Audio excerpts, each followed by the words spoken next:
is a very important component on every action. In education, there are several extensive planning involved, ensuring that the systems and structures are aligned and well constructed. One of the planning teachers are expected to do is preparing a lesson plan, a detailed lesson plan which serves as an outline or guide for teachers to effectively administer a well-planned and engaging flow of activities and assessments. According to DepEd Order No. 42 Series of 2016, also known as the Policy Guidelines on Daily Lesson Preparation for the K-12 Basic Education Program. These guidelines emphasize the vital role of K-12 teachers as facilitators of the learning process. Tools like this provides teachers with a valuable opportunity for reflection on several key aspects: what learners need to learn, how learners best acquire knowledge, and how to effectively facilitate the learning experience. Hi, I'm Francine. This is Tutor Margie. In line with the new professional standard for teachers, the Department of Education issued the DepEd Order entitled National Adoption and Implementation of the Philippine Professional Standard for Teachers, or PPST. This PPST is a thorough framework that outlines the requirements and principles for the Philippine teaching profession, which has 7 domains.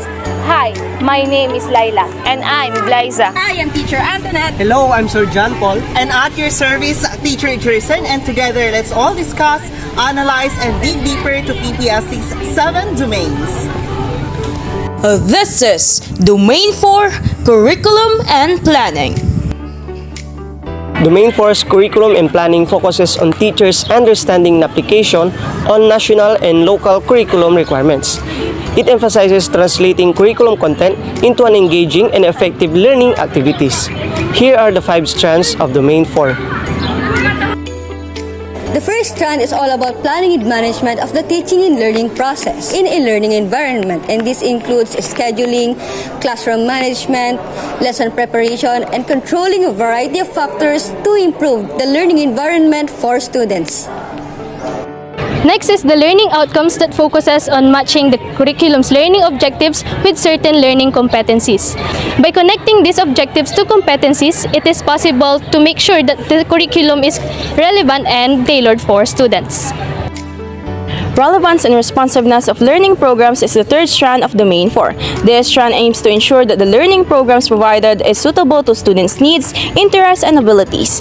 While considering the various preferences and background students, the curriculum should be developed according to educational trends and address societal needs and technological breakthroughs. Professional collaboration to enrich teaching practice. This strand emphasizes the importance of educators cooperating, exchanging ideas, best practices, and experiences within institutions, between institutions, or even electronically through professional networks. Collaboration is possible. The last strand in this domain is the teaching and learning resources, including the ICT or the information and communication technology, enhancing student engagements, facilitating interactive learning opportunities, and preparing students for a technology-driven environment is all made possible by incorporating technology into the curriculum.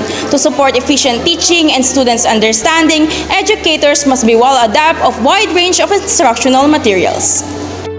To conclude, Domain 4, Curriculum and Planning entails meticulous planning and oversight of teaching and learning, aligning outcomes with competencies, ensuring programs are pertinent and adaptable, fostering collaboration among educators, and proficiently employing various teaching resources, including ICT, to enhance students' educational journey.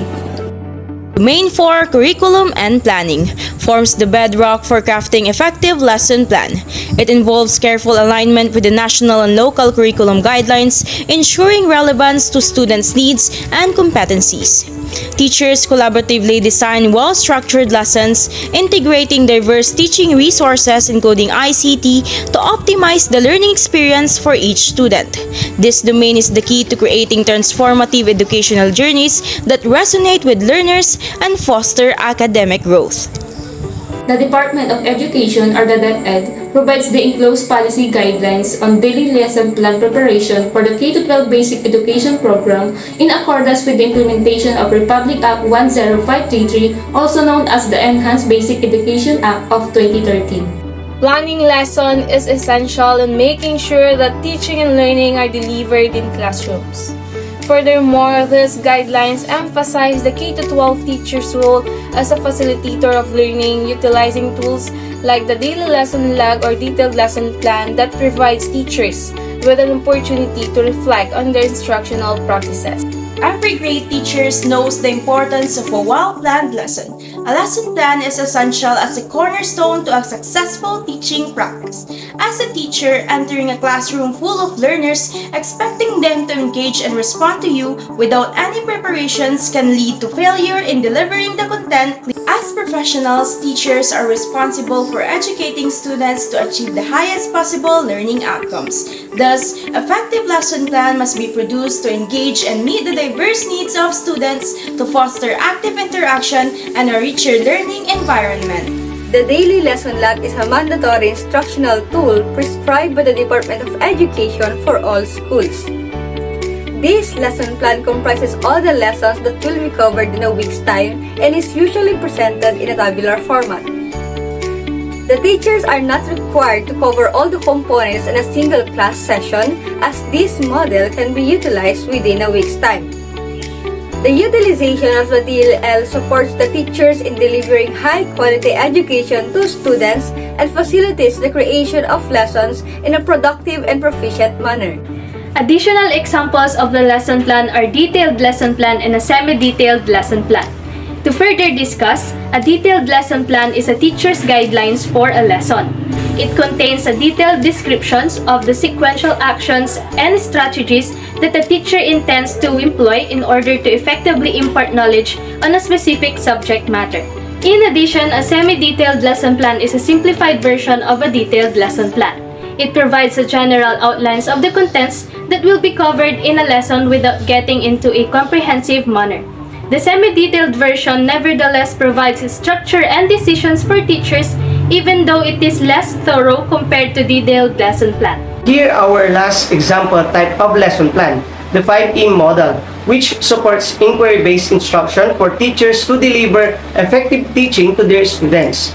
This model facilitates students in making discoveries and acquiring new skills in an engaging manner, with the teacher serving as a coach rather than a mere lecturer. The teacher's role is to facilitate and support students as they utilize their prior knowledge to construct new knowledge. The 5E lesson plan comprises 5 stages, which are engage, explore, explain, elaborate, and evaluate. In conclusion, a well-written lesson plan is necessary, but it must also be carried out effectively in the classroom. Teachers should be able to actively engage students, deliver clear explanation, and foster critical thinking in the learning process. A lesson plan can only effectively support students in having meaningful learning experiences through proper execution.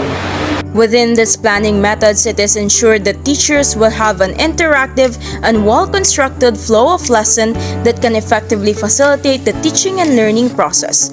Therefore, learning how to construct lesson plans effectively is essential for future educators, as it is beneficial for both students on their learning experience and teachers in managing their classrooms, assessing progress, and continuously improving their teaching practices. It is a fundamental skill that plays a vital role in educational process and contributes to the overall success of both educators and students. This is Group 4. Ang tulay tungo sa karunungan. Proving that teachers are bridging instruments to excellence.